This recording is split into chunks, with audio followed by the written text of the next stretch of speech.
So ito na nga mga kababayan, nako po. Eto, umpisahan agad natin mga kababayan na kung saan po ay talagang yayariin mga kababayan ni Vince Dizon, no, ang mga nasa likod nitong mga palpak, mga palpak. Na flood control. Bakit? Eto mga kababayan, pakinggan natin Sa totoo lang mga kababayan, si Secretary Vince Dizon ay napapamura po noong pumunta ito sa Davao. Eto pakinggan natin, mga kababayan. Nako po. Matapos ng ilang araw na pag-ulan, Sunny Puersang ininspeksyon ni Manila City Mayor Isko Moreno at Public Works Secretary Vince Dizon ang drainage system sa kahabaan ng Espanya sa Maynila, kung saan magkakaroon ito ng upgrade construction. Habang sa Davao City, dismayado ang kalihim sa natuklasang nakatenggang proyekto na makakatulong sana sa mga residenteng malapit sa ilog. Magbabalita si Tina Nolasco. Napamura sa labis na pagkadismaya si DPWH Secretary Vince Dizon nang personal na makita ang hindi itinuloy na pagpapataas ng dike sa Talomo River sa Barangay Bangkal, Davao City.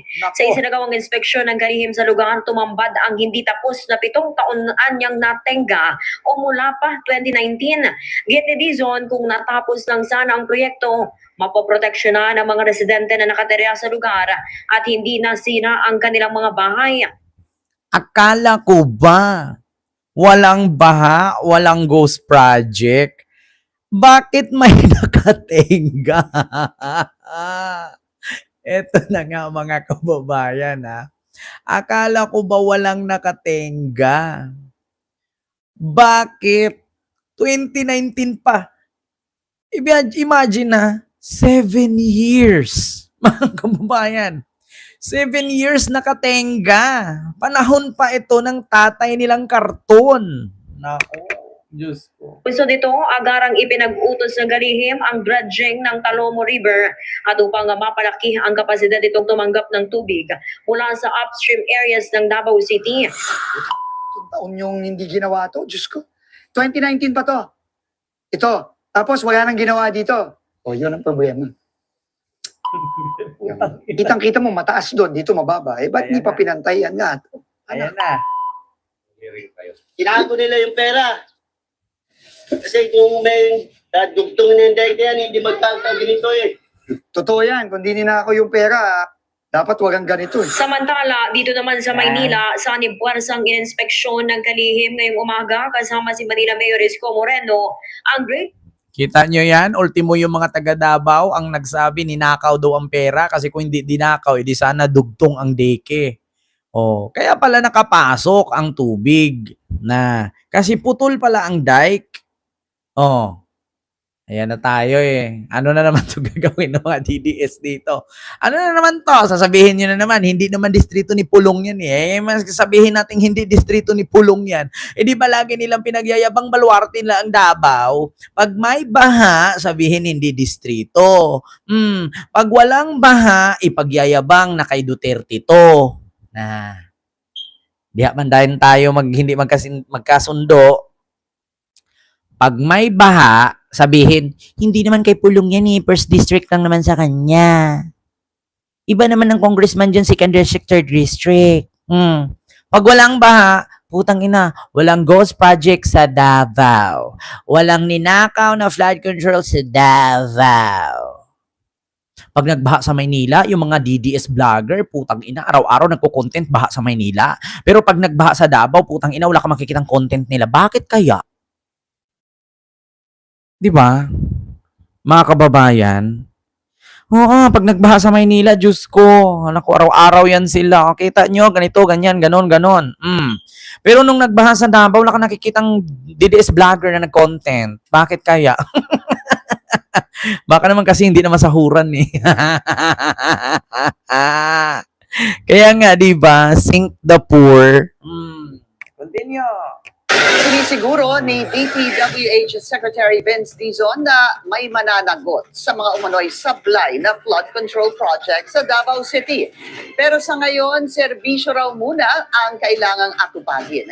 Kasabay nito, hinarap ng kalihim ang matagal ng problema ng baha sa Maynila. Yan ang agenda report ni Mike Carazon.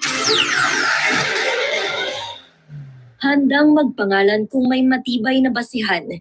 Yan ang sagot ni DPWH Secretary Vince Dizon sa pahayag ni Congressman Paulo Duterte na dapat pangalanan na niya ang nasa likod ng umano'y palpak na flood control project sa Davao. Pero hindi naman tayo magpapangalan kung wala tayong basihan. So, maglalabas tayo ng pangalan. Iimbestigahan natin. Pero tulungan muna natin yung mga tao doon. Umaksyon muna tayo.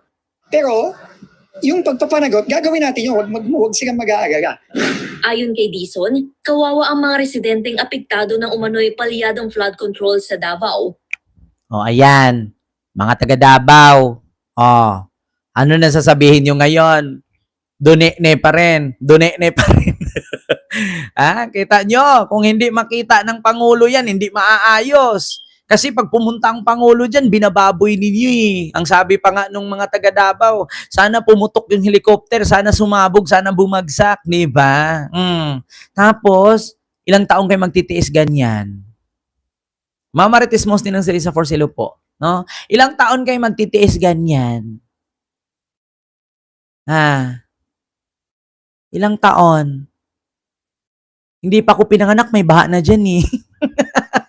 Diyos ko mga kababayan, 30 anyos na ako. Malapit na akong lumagpas sa kalendaryo. Baha pa rin. Biruin nyo Hindi pa ako pinanganak. Namumuno na si Digong dyan. Nag-edad na lang ako ng 30. May baha pa rin.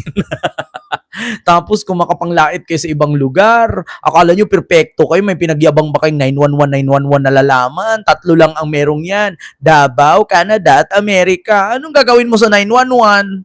Anong gagawin mo sa 911? Yun bang pag nilunop yung bahay mo hanggang bubong yung tubig? Ihigupin ng 911? Yun bang nakainom ka ng tubig galing sa ilog, baha? I-mouth to mouth ka ba ng 911?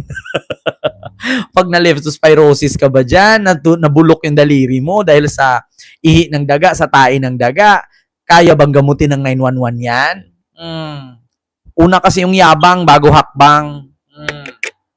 Kilalang balwate ng mga Duterte. Kung nakita mo yung isang tao doon, habang kinakausap ko siya, hinuhukay niya yung mga damit ng mga anak niya.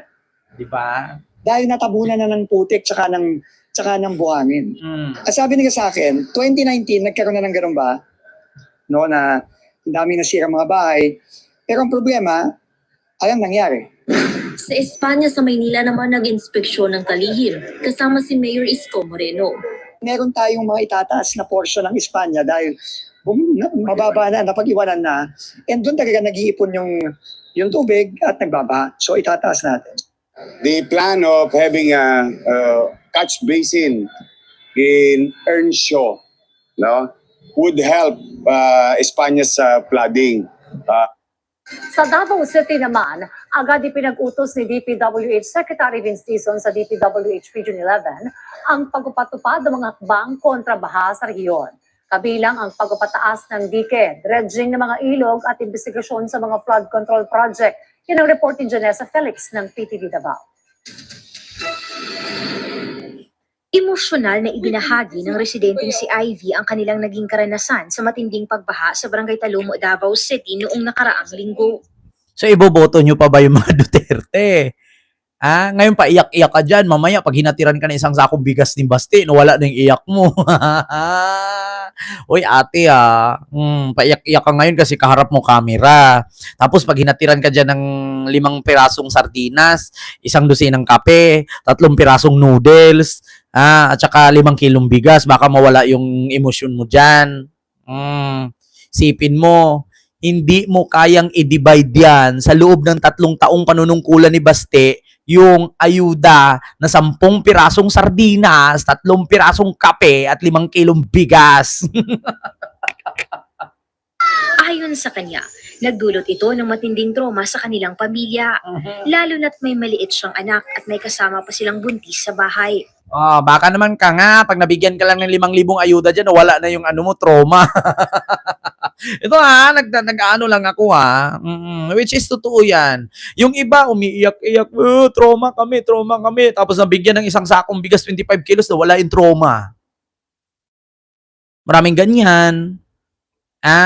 Baka ate yung trauma mong yan, mabigyan ka lang 5,000 ayuda. O di kaya, tawag dito, 3 pirasong sardinas, 1 kilong bigas, 1 pirasong manok, at 1 litrong mantika. Nawawala na yung trauma mo. Umaasa siya na makakagawa ng pangmatagalang solusyon ng gobyerno upang hindi na maulit ang malawakang pagbaha sa kanilang lugar. Pero makita naman gapon gud ang gamit na ilisdan man. Pero ang among nabati nga trauma sakit. Dili pa. Yung mga gamit daw na nawawala at naaanod, mapapalitan. Pero yung kanila daw naramdamang sakit at trauma, hindi. Simple lang yan para hindi madagdagan yung trauma mo at wala kang gamit na mawawala, palitan mo yung namuno dyan sa inyo. Ganun lang kasimple Wala kang gamit na anurin. Wala kang traumang iisipin. Palitan mo yung namuno. Imagine, ilang taong kang nakatira dyan, wala pa rin nagbabago. 'Di ba? Ganun yun. Walang kwenta yung iyak mo Alam mo, yung iyak mo, ate, sa totoo lang, kahit pa umiyak ka ng dugo dyan Kahit umiyak ka ng dugo dyan, alam nyo, may kasabihan nga tayo Hindi naman sila magiging mayor, congressman, governor kung hindi dahil sa inyo Wal. Nga ako anak. Trauma po. Sa kanyang pagbisita sa lugar, inatasan ni Department of Public Works and Highways o DPWH Secretary Vince Dizon ang DPWH Region 11 na taasan ang dike sa Talomo River sa pamamagitan ng paglalagay ng mga gabyon o ang retaining structure na gawa sa wire mesh cages na may lamang mga bato. Ikinagulat naman ang kalihim kung bakit hindi na ipagpatuloy ang pagpapalawak ng mga gabyon sa lugar, kaya inatasan niya ang investigasyon sa proyekto. Ayon kay Dizon, bilyong peso na ang inilaan para sa flood control project, pero nakaranas pa rin ng malawakang pagbaha ang lugar noong 2019. Bukod sa paglalagay ng mga gabyon, inatasan din ni DPWH Secretary Vince Dizon ang agarang dredging sa mga pangunahing ilog sa Davao City upang maalis ang mga putik, buhangin at iba pang mga debris na pinaniniwalaang nagpalala ng pagbaha. Ikinagulat din ng kalihim na umaabot na sa 10 taon ang huling dredging sa mga ilog sa lungsod. Ayon kay Dizon, dapat itong agad na maisagawa dahil hindi naman kalakihan ang kailangang pondo. Nangyari na pala to 2019.